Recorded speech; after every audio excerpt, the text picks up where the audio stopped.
ভগবানের প্রিয় জনকে যদি ধরে রাখা যায়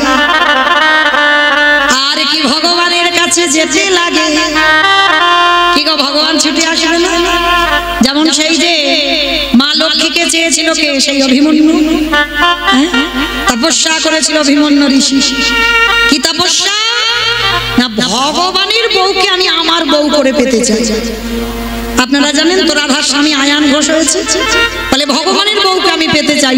তো ভগবান বলেছিল অসম্ভব, এটা সম্ভব নয়, আমার ঘরের ঘরণীকে আমি তোমার হাতে দিতে পারি না। বলে ঠিক আছে, দিতে যখন পারো না তাহলে তুমি চলে যাও, দিতে হবে না, আমার তপস্যা ভঙ্গ হবে না। তো অভিমন্যু এমন কঠিন তপস্যা করেছিল, ভগবান বাধ্য হয়েছিল আমার বউ তোমার বউ হবে। কিন্তু আশীর্বাদ দিল, সেই রাধারানী হয়ে এলো। কিন্তু এলে কি হবে? একটা অভিশাপ দিয়ে রাখলো, অভিমন্যু তুমি আমার স্ত্রীকে ঘরণী করে পাবে বটে, তুমি জগতে নপুংসক হয়ে জন্মগ্রহণ। কিন্তু ভগবানের ঘরণী যেতে চাই কোনোদিন স্বামী ছেড়ে, কিন্তু ভগবান কথা দিয়েছে যেতে হবে। কিন্তু আজকের ভগবানের কাছে প্রতিজ্ঞা করেছিল আমি যাব বটে, কিন্তু কথা দাও আমি জগতে গিয়ে আমি যেন অন্ধ হয়ে জন্মাই, আর অন্ধত্ব যেদিন কাটবে তোমার বদন দর্শন করে যেন আমার অন্ধত্ব ঘটে। যার জন্য বাবা রাধার যখন জন্ম হয়েছিল পদ্ম পুরাণে বলছে পদ্ম ফুল থেকে জন্ম হয়েছে, আর একটা বলছে বাবা গোবিন্দের বাম অঙ্গ থেকে রাধারানী আহ্লাদিনী শক্তি। কারণ গোবিন্দ একা একা কি সুখ পাওয়া যায় না, তাহলে একটা নারী সৃষ্টি করতে হবে, তাই রাধারানীকে বাম অঙ্গ থেকে সৃষ্টি করেছে। আর পদ্ম পুরাণ বলছে পদ্ম ফুল থেকে রাধারানীর সৃষ্টি হলো। তো সৃষ্টি হয়ে রাধারানী অন্ধ হয়েছিল, যতদিন না গোবিন্দ দর্শন হয়েছে ততদিন অন্ধত্ব ঘটেছে। তাহলে ভগবান পর্যন্ত ভক্তের আশীর্বাদ দিতে বাধ্য হলো আমার বউ তোমার বউ হয়ে যাবে। আচ্ছা বলেন তো বাবা, এই যে আয়ান ঘোষ ভগবানের বউকে নিল, সত্যি কি ভোগ করার জন্য নিয়েছিল? না, তিনি তো নপুংসক, তাহলে কিসের জন্য নিল? জানতো যদি ভগবানের প্রিয় ধনকে ধরে রাখা যায় তাহলে ভগবানের কাছে আমি যাব না, ওই ভগবানকে আমার কাছে ছুটে আসতে হবে। তাই জটিলা কুটিলা আয়ান ঘোষ রাধারানীকে বাদির ঘরে রেখে যত জ্বালা দেয় যন্ত্রণা দেয়, ব্যথা দেয় বেদনা দেয়, কষ্ট দেয় যন্ত্রণা দেয়, আরে রাধারানী যত জ্বলে পুড়ে মরে ওই বাদির ঘরে বসে বসে তারা ঘরে বসে যুগল দর্শন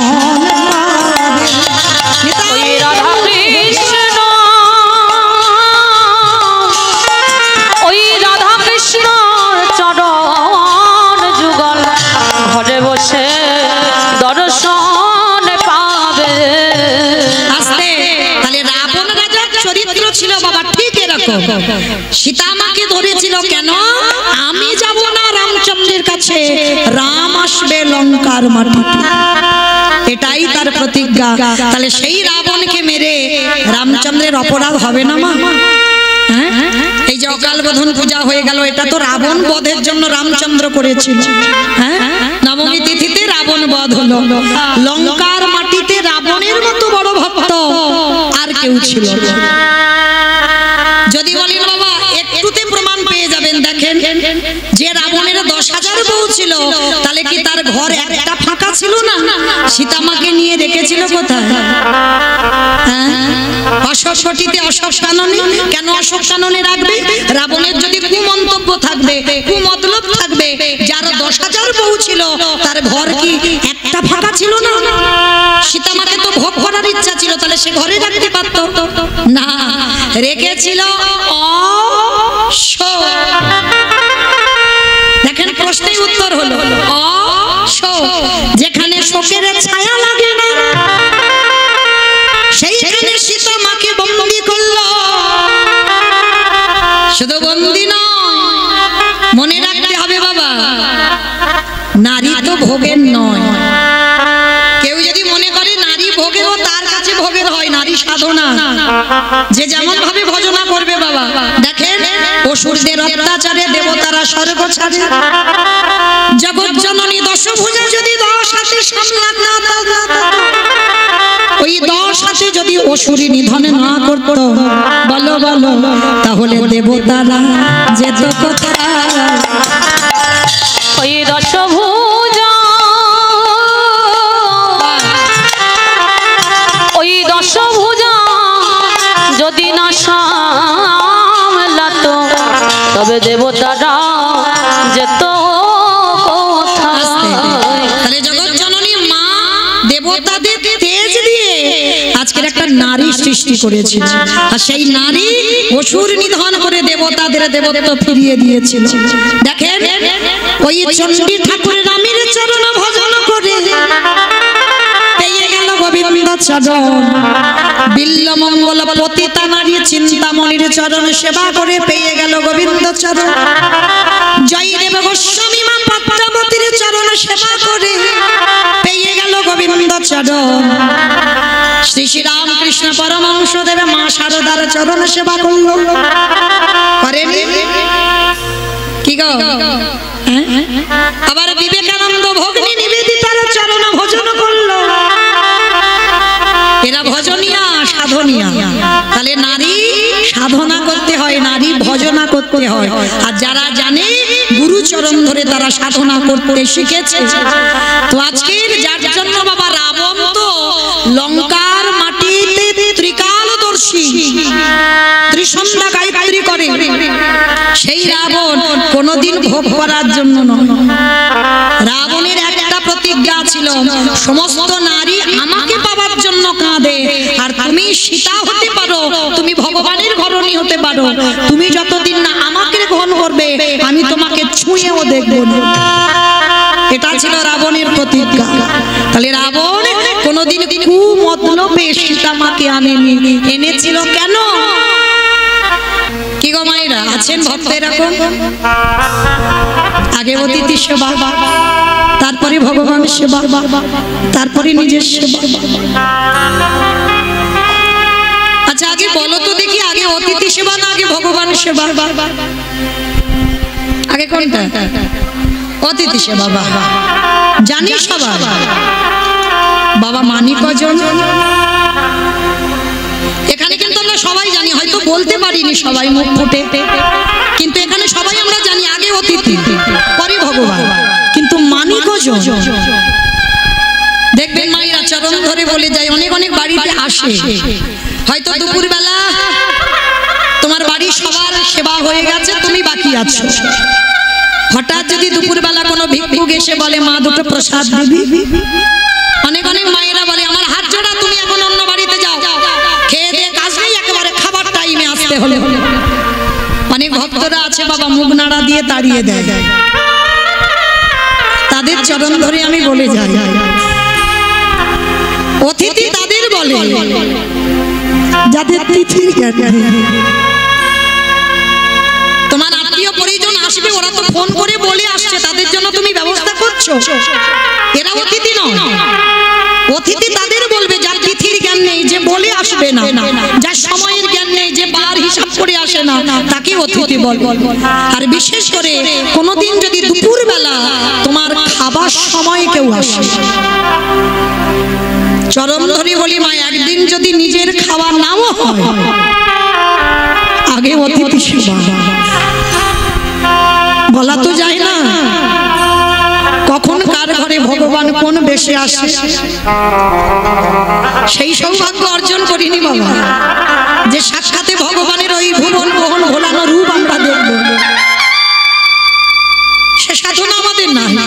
ভগবান যদিও তোমারই দেখা দেয়, তোমাকে ছদ্মবেশে দেখা দেবে। ওই জন্য শ্রী শ্রী রামকৃষ্ণ পরমহংসদেব একটাই কথা বলতো, মানুষ হয়ে আগে মানুষকে ভালোবাসো, মানুষ। আর যদি তুমি মানুষকে ভালোবাসতে না পারেছো, যদি তোমার মধ্যে মানুষের জন্য ঘৃণা এসে যায়, কোনোদিন তুমি ভগবতমুখী হতে পারবে না। আগে মানুষকে সম্মান দাও, মানুষকে ভালোবাসো, মানুষকে ভক্তি করো, সেটাই তোমার গোবিন্দ সেবা হয়ে যাবে। তাই দুবারে যদি আসে, মনে রাখবেন বহু বহু জন্মের সাধনার ফলে তোমার দুবারে দুপুর বেলা খাবার সময় অতিথি আসে। তো আজকে সন্দীপনী মুনির সংকল্প, আজকের দিনটা কেমন দেখে দেখেন বাবা, যেদিন আমার ভগবান ভক্তের বাড়িতে আসছে সকালবেলা 3 জন বৈষ্ণব সেবা হয়ে গেছে। শান্তিমণি মনির মনে বড় আনন্দ, যাক বাবা রোজ রোজ একটা করে বৈষ্ণব সেবা দিই, আজকের আমি 3টে বৈষ্ণব সেবা দিয়েছি। ভিক্ষা করে যা পেয়েছে নিজে রন্ধন করে গোবিন্দ চরণে নিবেদন করেছে। ভোগের ডালাটা দিয়ে বলছে, ঠাকুর ছোটবেলা থেকে তোমায় দেখেছি, ছোটবেলা থেকে তোমায় ভালোবেসেছি, বলো না আমার ডাক তোমার কানে যায় না? ও গো দয়া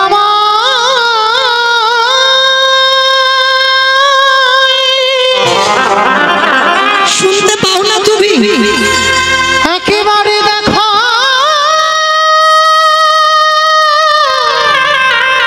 দেখা দাও, আর যে পারি না দাদা। ও গো তুমি নাকি ভক্তে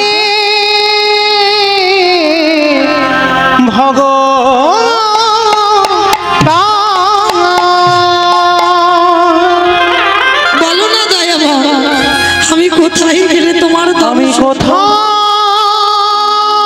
গেলে পাহরে দেখা, ও গো দয়া মা, আমি কোথায়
চরণে ভগবান দরজায় এসে ধাক্কা দিয়ে ডাকছে, মনিবা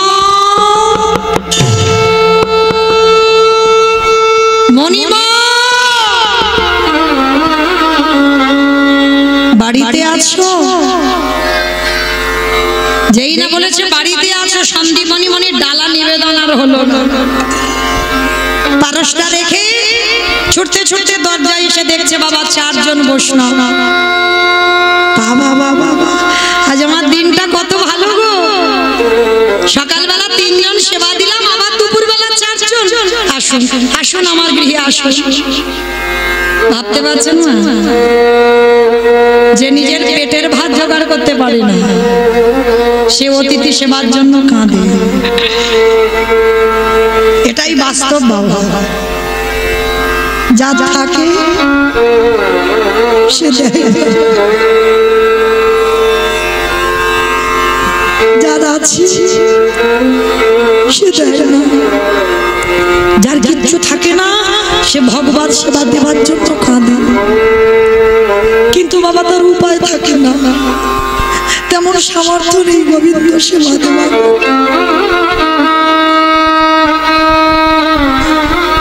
সন্দীপ মণি কাছে আর বলছে, আসুন বলুন আমি কি করতে পারি।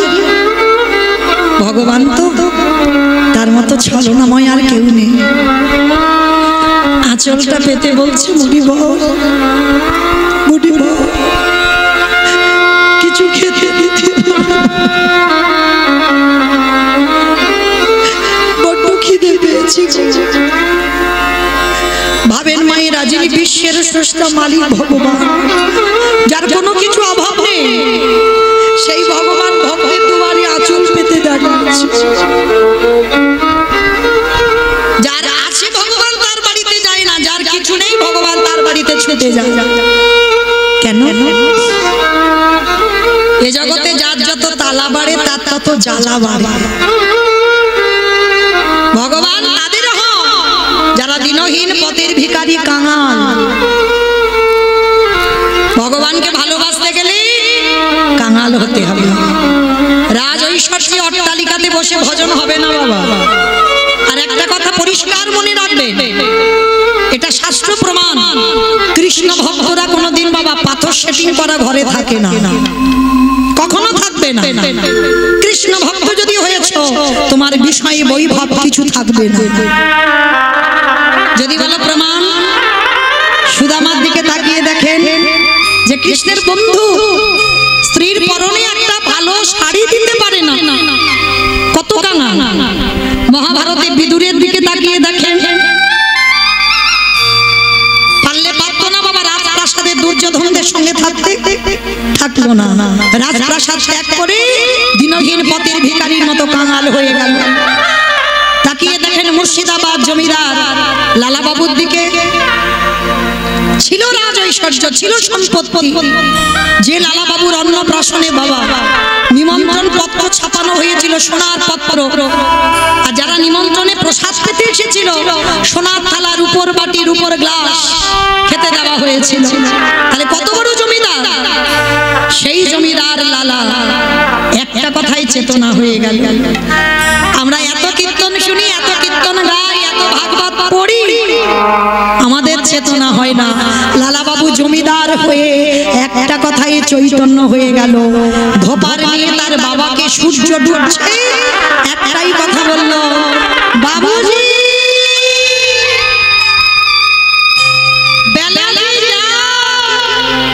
বাসনায় আগুন দেবে না বাবাজি। বাসনা মানে কি বাবা? কলা গাছের গায়ে যে ছাল থাকে তাকে বলে না কলার বাসনা।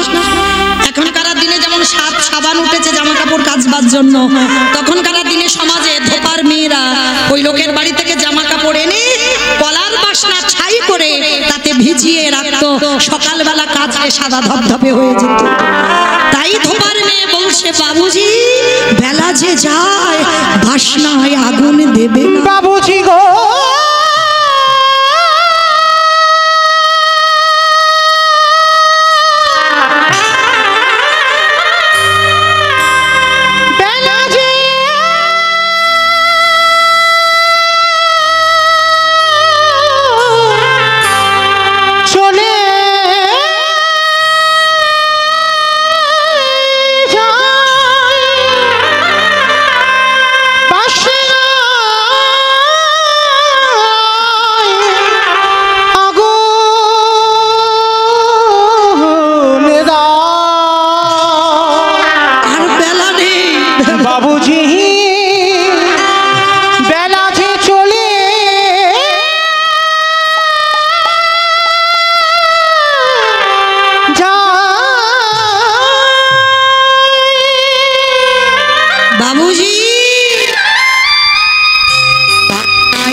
কৃষ্ণ কোন বাসনার কথা বললেন বাবা?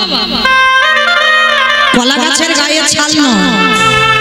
লালার বিবেক বলল, লালা কামনা বাসনায় আগুন দিয়ে, বিষয় বৈভবে আগুন দিয়ে, জায়গা জমি টাকা পয়সায় আগুন দিয়ে চলে যা লালা তুই মধুর বৃন্দাবন। কৃষ্ণ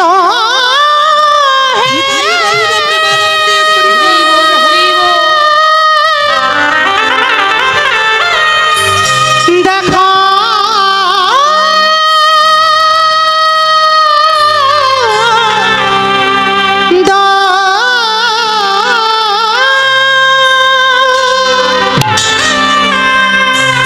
ওরে কৃষ্ণ নামে কাঁদবে কারে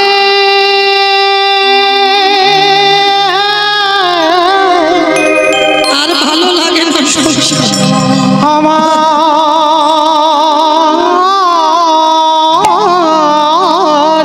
পোড়া কিছু দেবে না।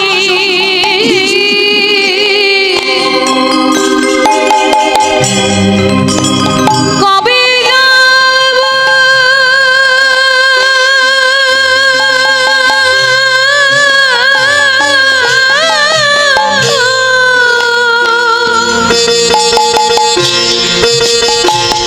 এই বিষয়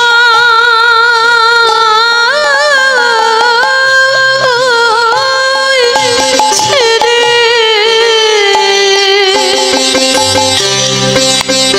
ওই মধুর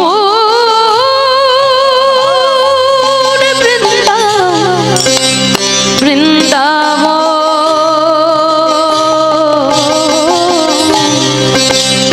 কৃষ্ণ নামে কাঁদবে কবি আমার পরম ওরে কৃষ্ণ নামে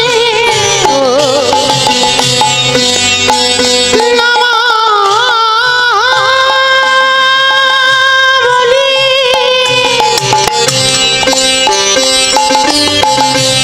পড়ে রে করে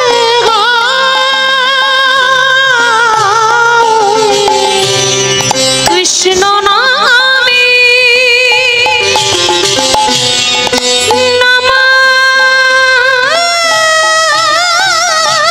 নামাবলি পড়ব কবে গান ওরে কবে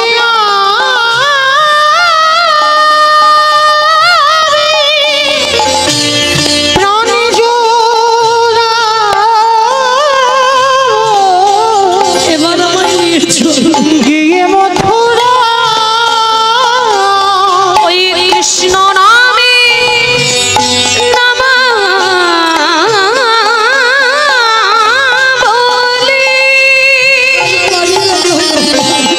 পড়ব কবে গান কবে আমি প্রাণে জুড়াবো গিয়ে মথুরা ওরে কৃষ্ণ জীব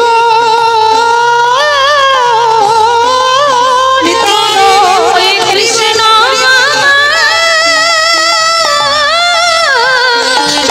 জীবন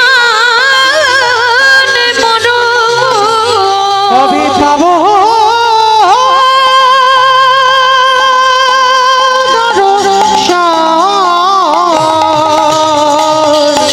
কৃষ্ণ নামে কাঁদবে কবি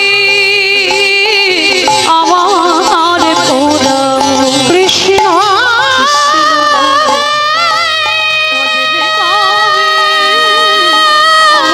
কাঁদবে কবি আমার পরম দেখা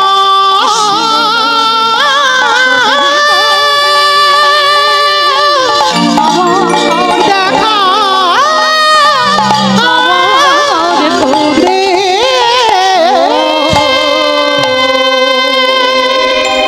এই জমিদার লালা সর্বস্ব ত্যাগ করে কৃষ্ণ চরণ পাবার জন্য ছুটে গেল। রঘুনাথ দাস গোস্বামী হুগলি জেলায় আদি সপ্তগ্রামে সরগোস্বামীর এক গোস্বামী রাজ ঐশ্বর্য ত্যাগ করে কৃষ্ণ পাবার লালসায় চলে গেল। নরোত্তম দাস সমস্ত বিষয় বৈভব ত্যাগ করে কৃষ্ণ পাবার জন্য ছুটে গেল।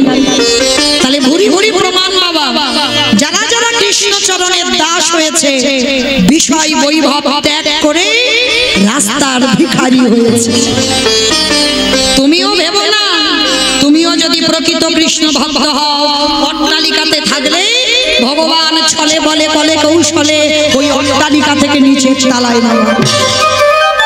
নামতে বাধ্য, তোমাকে হতেই হবে। তো আজকে সন্দীপনী মণি চারজন বৈষ্ণবকে বললেন আসুন আপনাদের সেবা দেব। যেই না বাবা জানে তো সকালবেলা ভিক্ষা করে চাল ডাল আছে, ওইটা রান্না করে চারজনের হয়ে যাবে, কিন্তু অত সোজা নয়। ভগবান যার বাড়িতে যায় তার ঘর খালি করে তবে যায়, ভরা ঘরে যাবে না। যা কিছু চাল ডাল ছিল সব খেয়ে ফেলেছে ভগবান। আর সন্দীপনী মণি গিয়ে যেই না চালের হাঁড়িটা খুলেছে বাবা কিচ্ছু দেখতে পাচ্ছে না, সব শূন্য। আর এই মণিবরের ছোট্ট ছেলে 5 বছরের ছেলে মধুমঙ্গল, যাকে বাবা আদর করে বটু বলে ডাকতো, যেই বটু সেই মধুমঙ্গল। যারা অষ্টকালী লীলা কীর্তন শোনেন, অষ্টকালীনের মধ্যে একটা লীলা আছে বাবা, সূর্য পূজা। সূর্য পূজায় যে ঠাকুর মশাই হয়েছিল না, কৃষ্ণকে নিয়ে এসেছিল, বটু তো আমার কৃষ্ণকে সাজিয়েছিল, সেই বটু সেই হলো মধুমঙ্গল। বাবা আদর করে বটু বলে ডাকতো। তো আজকে ডাক দিয়েছে বটু, এদিকে আয় বাবা। আরে বাবা এই চাল ডাল এখানে ছিল দেখেছিস? কই না তো বাবা, আমি দেখবো কি করে। তাহলে কি হলো বাবা? চিন্তা করো না, অতিথি সেবা দেবে তো? আমি তো জীবনে কোনোদিন যাইনি, আজকে যাব। তোমার ঝোলাটা দাও, আমি কাছাকাছি থেকে কয়েকটা বাড়ি থেকে ভিক্ষা করে আনি। পারবি বাবা? কেন পারবো না? তুমি না আমার শিক্ষা দিয়েছো, কেন পারবো না? মায়েরা 10-5টা ছেলের দরকার নাই, একটা ছেলে হোক, সে যেন 10-এর একজন হয়। আর একটা কথা মনে রাখবেন, বাবা হলো বীজ, মা হলো ক্ষেত্র বা মাটি। বীজ বপন করলো, মাটি যদি নোনা লেগে যায় মাটির ফসলে জীবনে ভালো হবে না। মামা বুঝেছো কি গো? তোমাদের ঘরের হাড়ের মাটি কোন মাটি? মাটি। এই মাটিকে ভালো হতে হবে, তারপরে তোমার ফসলটা ভালো হবে। শিক্ষা তো মা প্রথম দেয়, হ্যাঁ শিক্ষা বাবাও দেয় না। আর ওই পাঠশালায় গিয়ে শিক্ষা নয়, শিক্ষা মার কাছ থেকে বাবা হবে। তো আজকে ছোট্ট বটু শিক্ষায় শিক্ষিত, মা যেমন শিক্ষা দিয়েছে, বীজও ভালো মাটিও ভালো, কৃষ্ণ চরণের দাস। বাবার কাছ থেকে অনুমতি নিয়ে যাবে ভিক্ষায়, আর ভগবান মনে মনে ভাবছে হায় হায় হায় হায়, এলাম ওর বাবাকে পরীক্ষা করতে, এখন ছেলে বাঁধা হয়ে দাঁড়াচ্ছে। এখন কি করব? দাঁড়াও, ছেলেটাকে একটু ঘষে মেজে নিতে হবে। ভগবান কি করেছে? নিজ দেহ থেকে একটা বটুর মূর্তি বের করেছে। আর আসল বটু যাওয়ার আগে ভগবান বটু সেজে গোটা গ্রাম ভিক্ষা করে নিয়ে চলে এসেছে। ও মাইরা সত্যি করে বলো, একটা ছেলে যদি 5 মিনিট আগে তোমাদের এই গোটা গ্রাম ভিক্ষা করে নিয়ে যায়, সেই ছেলেটা যদি আবার 5 মিনিট পরে যায়, ভিক্ষা দেবে? মেরে তাড়া করবে না? একই দশা হলো বটুর জীবন। ভগবান ভিক্ষা করে নিয়ে ওর রূপ ধরে চলে এসেছে, এইবার আসল বটু যাচ্ছে। রাধা কৃষ্ণ সেবিব জীবনে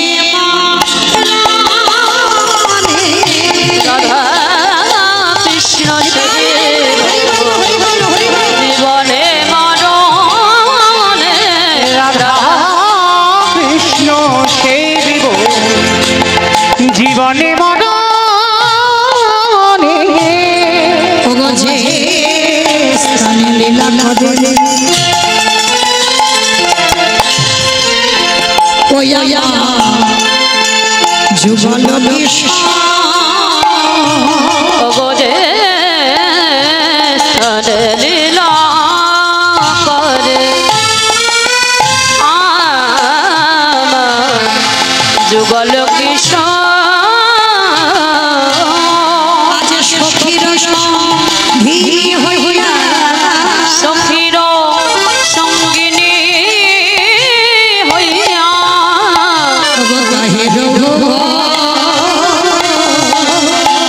রাধা কৃষ্ণ সেবিব গো জীবনে মরণে রাধা কৃষ্ণ সেবিব গো জীবনে মরণে ওগো বৃন্দাবনে নিত্য নিত্য গোড়ায়ামা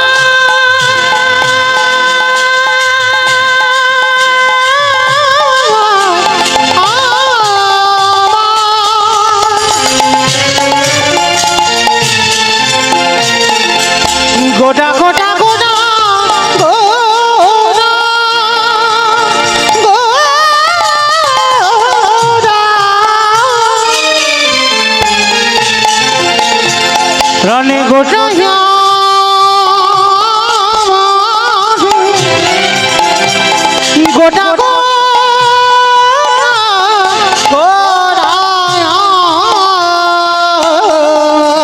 ওগো বৃন্দাবনে নিত্য নিত্য যুগল লীলা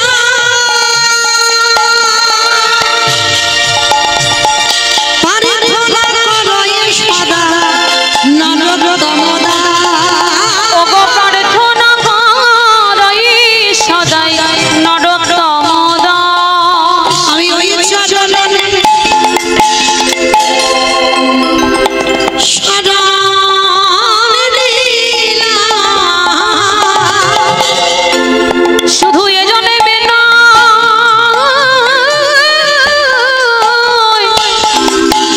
প্রতি জন্মে জন্মে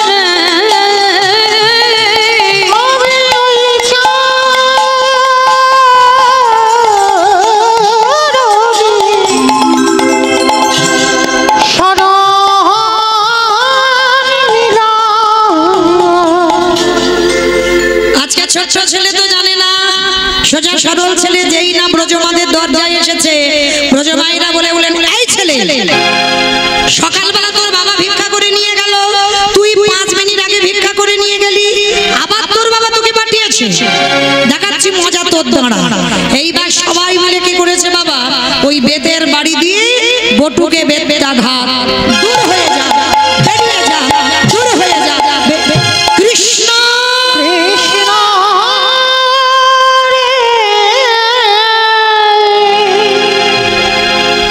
এত মারা মেরেছে বাবা, বিনা অপরাধে বিনা দোষে মার খেলো,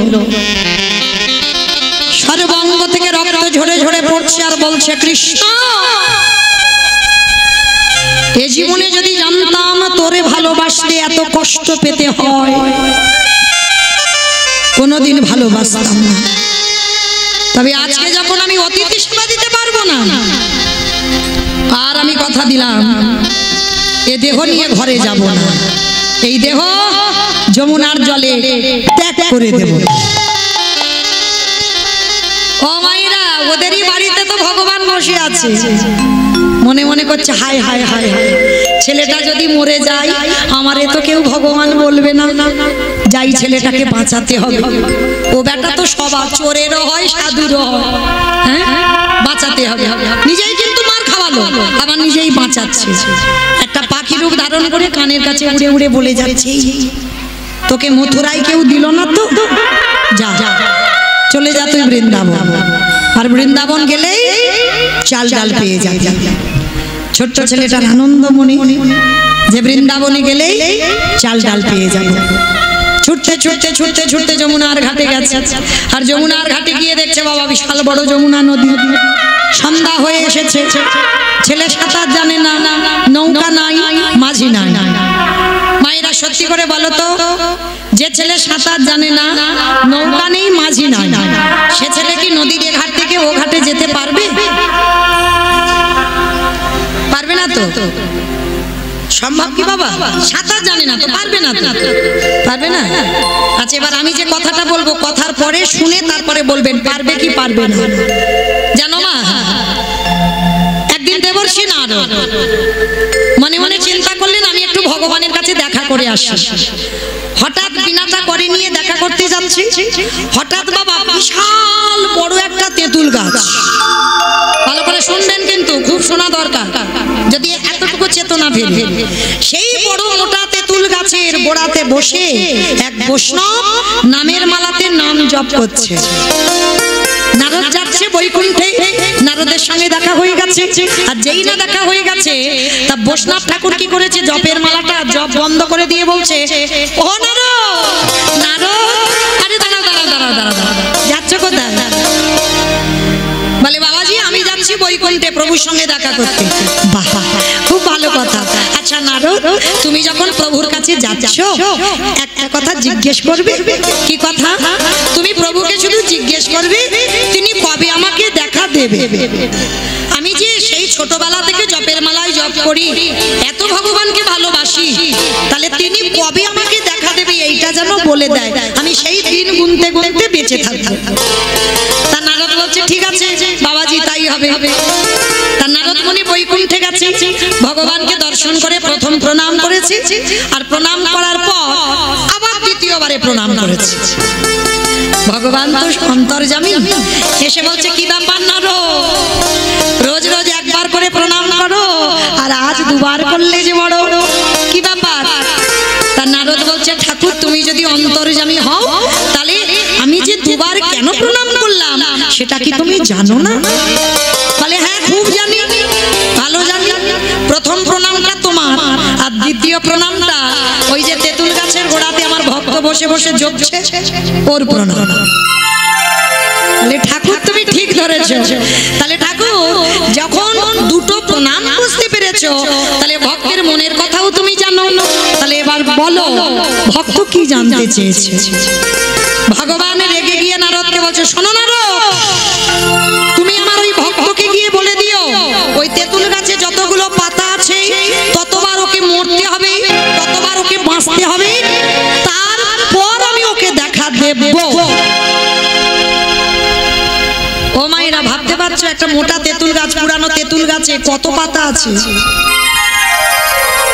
ভগবান হিসাব করে বললো না ওই তেঁতুল গাছে যত পাতা আছে ততবার ওকে আপ ডাউন হতে হবে, মানে মরতে হবে আর বাঁচতে হবে, তারপরে আমি দেখা দেব। তা নারদ কথাটা শুনে বাবা খুব কষ্ট লেগেছে। এত বড় কথা আমি কি করে বলবো? আশায় বসে আছে বুক বেঁধে কখন আমি ভালো খবরটা নিয়ে যাব। আমি আর ওই রাস্তায় যাব না, আমি উল্টো রাস্তায় যাব। নারদ উল্টো রাস্তা ধরেছে, তা বাবাজি দূর থেকে দেখতে পেয়েছে। আরে ও নারদ, আরে চলে যাচ্ছ, এদিকে এদিকে এসো। তা নারদের বদনটা খুব শুকনো হয়ে গেছে, খুব ছোট হয়ে গেছে।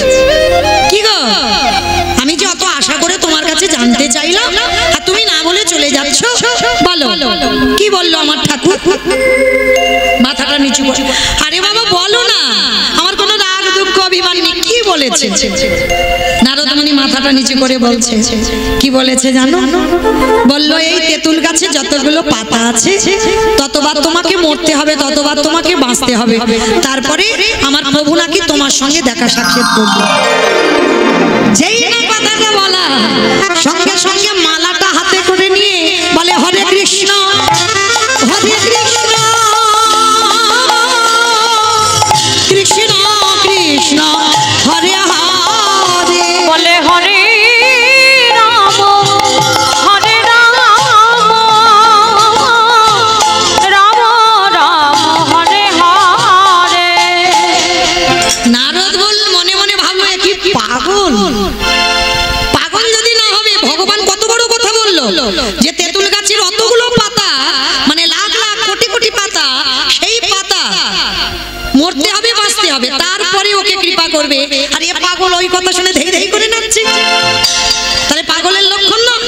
তা নারদ বলছে ও বৈষ্ণব ঠাকুর তুমি আমার কথা বুঝতে পারোনি? বলে হ্যাঁ খুব বুঝেছি, ভালো বুঝেছি। নারদ তুমি আমার ভাব বুঝতে পারোনি, এত কোটি কোটি জন্ম পরে হলেও দেখা দেবে বলেছে তো।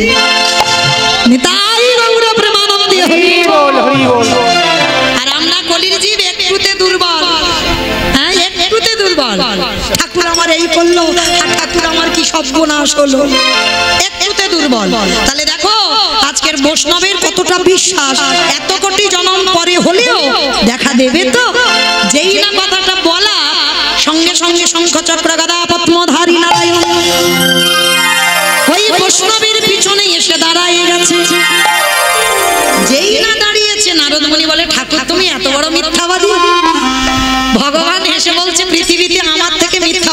কেউ নাই। আমি যেটা মিথ্যা বলি সেটা জগতের মঙ্গল হয়, এ মিথ্যেতে পাপ হয় না। তা বলে ঠাকুর এটা কি করলে তুমি? তুমি তো বললে গাছের পাতা যতবার ওকে মরতে হবে বাঁচতে হবে, তাহলে এক্ষুনি এলে কেন? বলে নারদ সেটাই করতাম, কিন্তু তুমি যখন কথাটা বললে, বলার পর ওর কত বিশ্বাস, তাহলে আমি দেখা দেব, এই জন্য আজকের আমি আসতে পারলাম। বলি গাই গোডা জীবের তরে, বলে গায়ে গোড়া ধীরের তরে, শ্রীনন্দের নন্দন শ্রী মধুসূদন, নন্দের নন্দন শ্রী মধুসূদন, ওগো মুরলী বাজার নিকেতনে, গায়ে গোড়া ধীরের তরে, গায়ে গোড়া জীবের তরে। ও মায়েরা, যারা কাহিনীটা শুনলেন কি বুঝলেন? কি বুঝলেন? তাহলে আজকের লীলায় বটু যমুনা পার হতে পারবে না পারবে না? হ্যাঁ, দেখেছো? তাহলে এইবার বুদ্ধিটা খুলেছে, তার মানে পারবে। তাহলে কিসে পারবে? বিশ্বাস।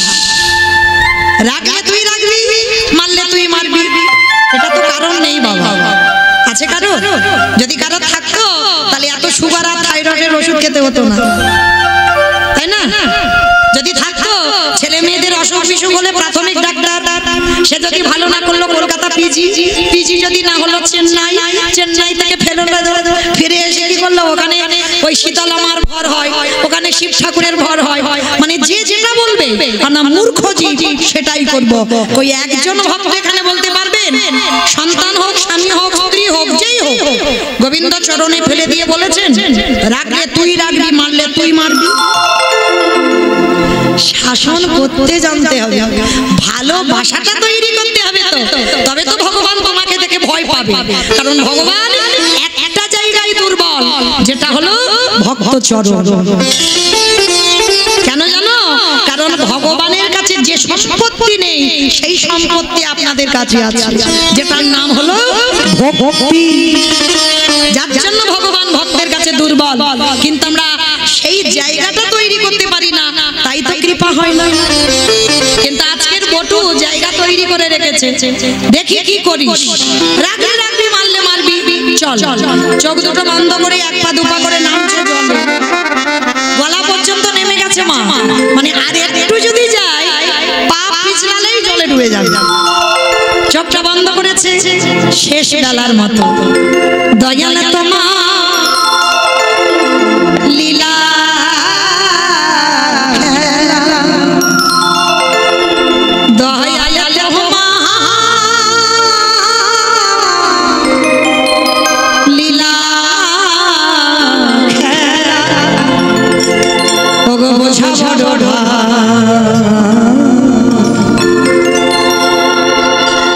দিনের বন্ধু করুণা সিংহ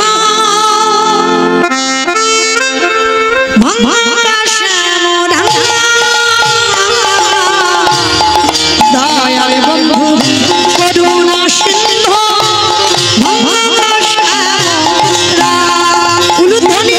দয়ালে তোমার লীলা খেলা, দয়ালে তোমার লীলা খেলা, বোঝা বড় দিনের বন্ধু করুণা সিন্ধু, আকাশে মোরা দিনের বন্ধু করুণা সিন্ধু, আকাশে মোরা। তুমি তো সেই ব্রজের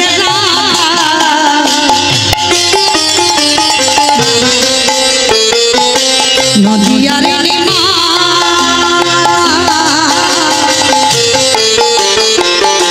বিষ্ণু প্রিয়ার বুকে জীবন ও দয়া